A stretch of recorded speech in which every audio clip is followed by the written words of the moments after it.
Hello, and 고소상 po. I'm Pema Thamo from Bhutan. Hi everyone, this is Shuli Zhang from China. Hello, this is Jin Tanaka. I'm from Japan. Hi there, my name is Angela Zhong. I'm Sonia Porter from Nepal.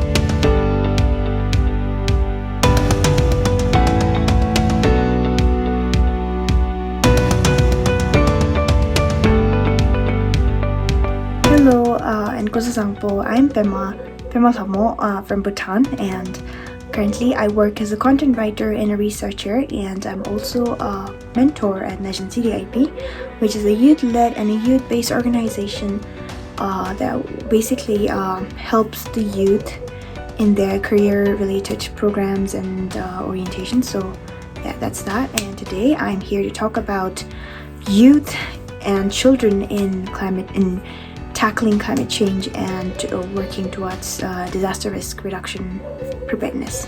So the question, why would we want to include youth in the drive towards DRR preparedness and climate change actions? So according to the UN's report 2020, young people within the age range of 15 to 24 years constitute an estimated 1.21 billion of the global population, which accounts to a solid 15.5% of the total. So given the statistics, it is evident that youth make up a reasonable number to be included in the picture. Young people to bring changes and do something for the planet is not only fulfilling their purpose of engagement for climate change and action, but also are raising political ambition that can promote unity and inclusivity for a common shared goal. So these findings and these stories, these inspiring stories, show that a new paradigm to tackle climate change have started to manifest itself into reality, and studies have also shown that young people's involvement in disaster preparedness will go a long way as they're equipped with more societal understanding and responses in times of emergencies. So youth should be further trained and involved in DRR actions, and they should be sensitized in order to have that prior knowledge in disaster. I cannot emphasize enough on the importance of youth's role in climate change and DRR related actions, and this might look like I'm in favor for the youth as I also belong in that category, but the evidences and the actions taken by the youth globally are so much very evident. Therefore, youth advocacy should be the new paradigm and the new slogan added for climate change. So how can we do that? Well, first and foremost thing is to include youth group as one of the stakeholders in any important dialogues or decision-making panels, and any important discussion should include youth as one of the members, and they should be given a platform to raise their voices, to be sensitized. So yeah, for a more meaningful engagement, they need to be taken. The youth group and the children group has to be taken into consideration. Thank you. Hi everyone, this is Shuli Zhang from China. It's my great honor to be a speaker here. I'm running for a company called Tree Fund, and we plant and sell vegetables.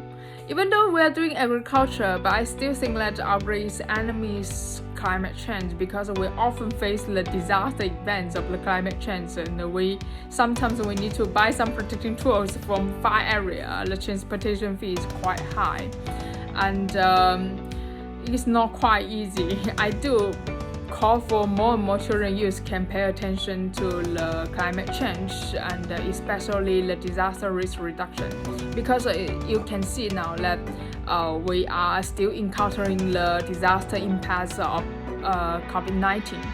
So I hope that of course, Sendai Family Youth Group, a major group for children youth, has a responsibility to provide more opportunities for you to engage in. But the young people or children who have experience or who are interested in this area, you can also play a leading role as well. I hope that we can get together and also discuss more. And I think that there are still a lot of opportunities lying ahead, and I would love to talk with you soon. Thank you very much. Hello, this is Jin Tanaka.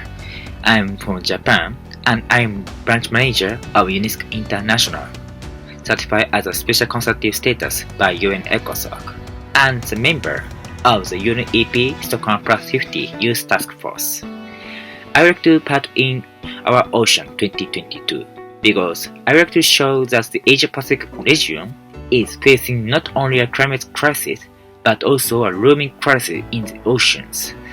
Even if sea level rise is avoided, a future of ocean plastics, illegal fishing, and ocean pollution by oils and chemicals may prevent us from living sustainability.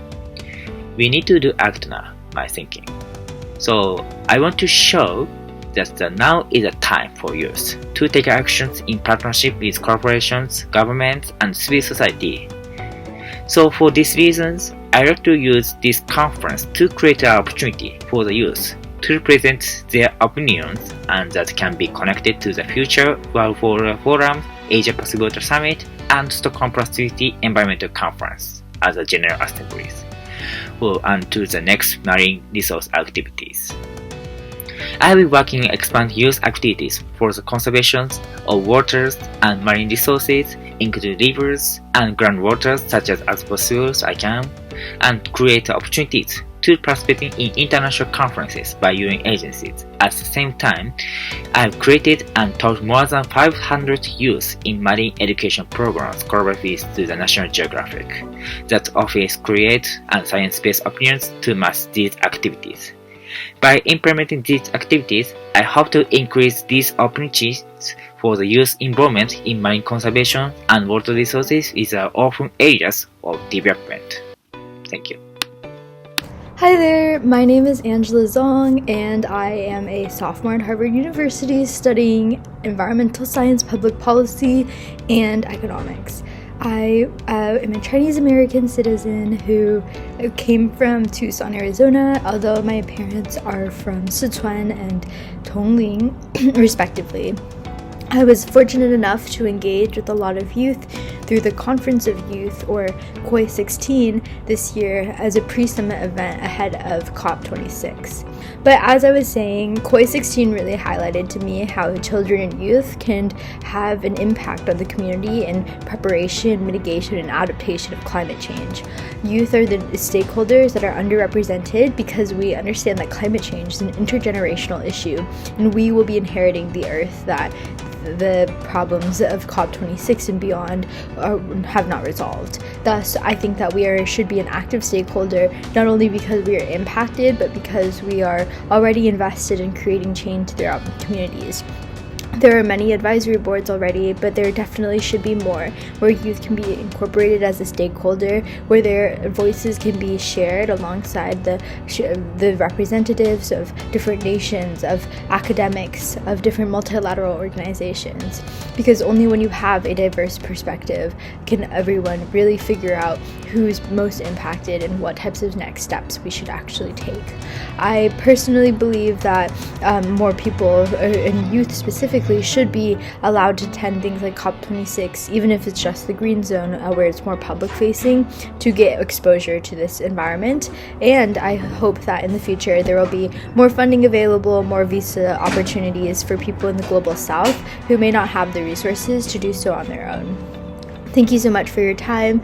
I'm Sonia Porter from Nepal. I'm working in YFEED Foundation as the program director in Nepal. So we know that youth and children are vulnerable to climate change and disasters, and specifically children and youth of poor families and other fragile situations, they face an increasingly great dangers, especially when the severity and frequency of the disasters rise around the world as a result of climate change.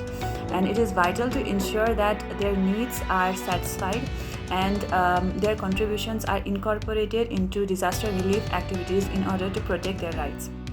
So, involving children in disaster preparedness and recovery efforts increase their awareness and also their willingness to openly discuss on how to protect their family as well as their community and to take the necessary actions if their community is harmed. So youth can take part in a number of youth preparedness initiatives and contribute significantly to recovery efforts.